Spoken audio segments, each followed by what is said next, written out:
The World Cup draw has been made, flights and hotels have been booked, and match tickets are on sale. In under 6 months, Brazil will become the capital of world football, a country so synonymous with the sport, with legends such as Pelé and Ronaldo who dazzled the masses at World Cups past. But under the vibrant football-mad surface lies a country in disrepute. During the 2013 Confederations Cup, there were mass protests. The government countered by saying that it was only a minority. However, it was clear for most to see, both inside and outside of stadiums, that it was much more. More than 2 million people attended the protests all over the country. Hundreds were arrested, and there was confirmation that at least 10 people died.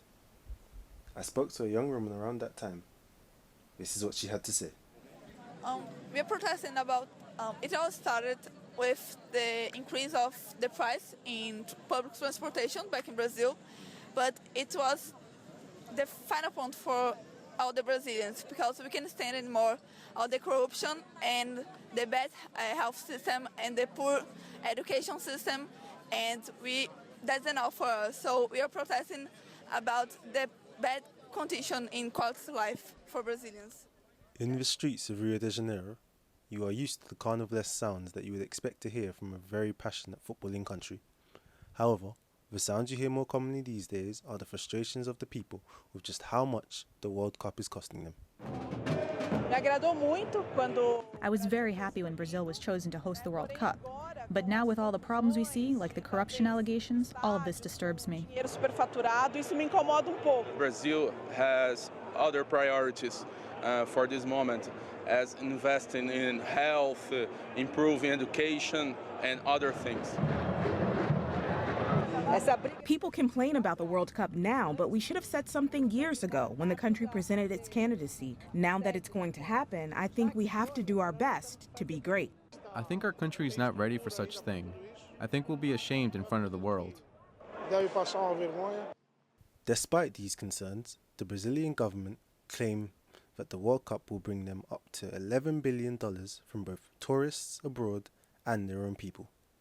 That would be 20 times the amount South Africa recouped almost 4 years previously. However, with many of the new stadiums being deemed potential financial burdens, this seems very unlikely. A leading sports journalist spoke about the $4 billion already spent on stadia. To a certain extent, Brazil is already reproducing what South Africa did. It's building these stadiums that will turn into white elephants. I understand that some foreigners who arrive at Manaus find it a charming city, but it's not a city that has any major national football teams. The stadium is going to be left to the flies. On top of the costs of stadiums, safety has also been an issue. Half of the 12 stadiums are behind schedule. The working conditions of some of those sites have been deemed unacceptably dangerous. With the number of deaths of construction workers almost at double figures, it is not a surprise that many are concerned about whether stadiums will be ready, and if so, how safe they are. Brazil's sports chief, Adler Rebelo, had this to say. I think